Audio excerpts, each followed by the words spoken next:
तो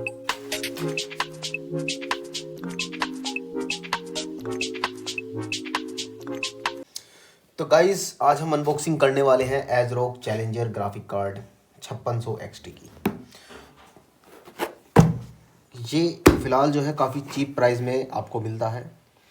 cheap price इसलिए है क्योंकि फ़िलहाल जो इसका मार्केट प्राइस है हमने इसको बाय किया है mdcomputer.in से, जो हमें पड़ा है 13,200 का था, लेकिन उसमें करीब 298 समथिंग जो है कुछ उन्होंने हमको उसमें लेस कर गए, जो है ये 13,911 कुछ का हमें प्रोवाइड कराया है। अब अच्छी बात ये होती है कि ये 6 GB का ग्राफिक कार्ड है और PCI 4.0 पे वर्क करता है और AMD का रेडियन सॉफ्टवेयर जो है ये अच्छी तरह सपोर्ट करता है, जिसकी वजह से आपकी जो गेमिंग है वो काफ़ी ज़्यादा अच्छी हो जाती है और वीडियो एडिटिंग भी काफ़ी अच्छी हो जाती है। और तीसरी चीज़ इसमें सबसे अच्छी है कि ये 7nm फिडिलिटी X और RDNA आर्किटेक्चर पर आपका काम करता है। 7nm का इसका होने से ये सबसे अच्छा बेनिफिट आपका ये होता है कि ये ख़राब बहुत कम होते हैं, क्योंकि ये बहुत ही ज़्यादा कम एनएम पे बने होते हैं, जबकि एनवीडिया के थोड़े से ज़्यादा एनएम पे बने होते हैं, तो वो थोड़े से वैसे तो अच्छे माने जाते हैं, लेकिन उनमें भी कोई दिक्कत आती है। और ये वाला जो हमारा वर्ज़न है ये OC वर्ज़न है, ओवरक्लॉक वाला वर्ज़न है हमारा। ओवरक्लॉक और नॉर्मल वाले में फ़र्क इतना होता है कि जो आपका नॉर्मल वाला होता है वो 12 Gbps पे काम करता है और आपका जो ओवरक्लॉक वाला वर्ज़न होता है वो 14 Gbps पे काम करता है।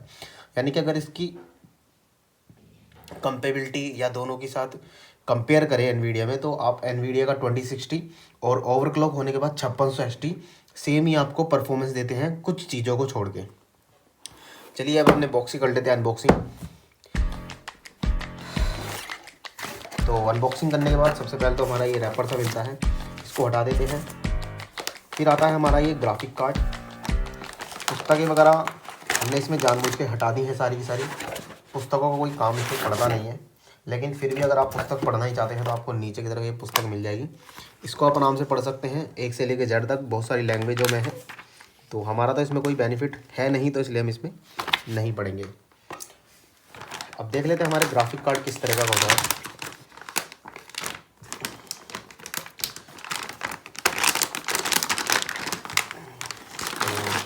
तो ये आप देख सकते हैं, ये हमारा ग्राफिक कार्ड है 5600 XT। ये आपका 2 फैन के साथ में आपको मिलता है और इसमें आपके 4 पोर्ट होते हैं, 3 आपके डिस्प्ले पोर्ट होते हैं और 1 आपका HDMI पोर्ट होता है। और बैक तरफ से भी काफ़ी अच्छा लुक होता है इसका। ये आप देख सकते हैं एज़रॉक ने अपनी जो है खुद की डिज़ाइनिंग की हुई है, तो ये जो लुक है बहुत ही ज़्यादा अच्छा आपको लगने वाला है।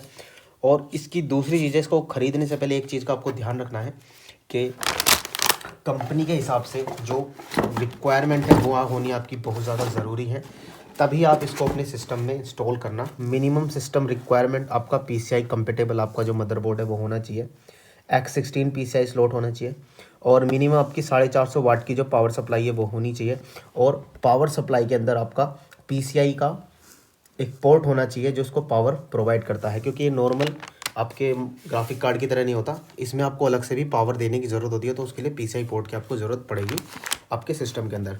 और तीसरी चीज़ है आपका 64 बिट का ऑपरेटिंग सिस्टम होना चाहिए और मिनिमम 4 GB की उसमें रैम होनी चाहिए। मिनिमम 4 GB, और अच्छी बात है अगर आपके पास 8 GB रैम है। सपोर्टेड ऑपरेटिंग सिस्टम आपका लिनक्स भी करेगा, 7 भी करेगा एंड विंडो 8 भी करेगा और लेटेस्ट विंडो 11 भी ये करेगा। और DirectX 12 आपका होना चाहिए, उसमें बहुत अच्छी अपनी परफॉर्मेंस देगा। एंड वल्कन सपोर्ट भी आपका होने वाला है। अगर आप वल्कन के वेबसाइट पे जाइए और उसके बारे में आप देख सकते हैं, क्योंकि वल्कन के सॉफ्टवेयर एनवीडिया फिजिक्स के बराबर ही हो जाते हैं। और long life dual fan design है, यानी कि आपके फ़ैन के जो डिज़ाइन है डुअल काफ़ी ज़्यादा लॉन्ग लाइफ चलते हैं। 2 फैन होने के कारण ये जो है आपका ठंडा भी जल्दी हो जाता है। और मेटल की बैक प्लेट है, मेटल की बैक प्लेट मतलब ये वाली जो प्लेट है आपकी ये मेटल की होने वाली है। मैं हाथ भी लगा रहा हूँ तो ठंड की वजह से बहुत ज़्यादा ठंडी है। और AMD एफिशिएंटी टेक्नोलॉजी इसमें यूज़ की गई है और 8K रेजोल्यूशन तक आपकी ये सपोर्ट है। 8K रेजोल्यूशन सपोर्ट है, आप ये मत कहना कल को कि ये 8K एडिटिंग क्यों नहीं कर रहा है, क्योंकि बेसिकली इसको 8K एडिटिंग के लिए नहीं बनाया गया है। 8K एडिटिंग के लिए आपको 8K वाले ग्राफिक कार्ड की ज़रूरत पड़ेगी, वो ये उसकी एडिटिंग इतनी हाई एंड नहीं कर सकता, नॉर्मल आपके आराम से कर देगा। तो आज का वीडियो यहीं ख़त्म करते हैं।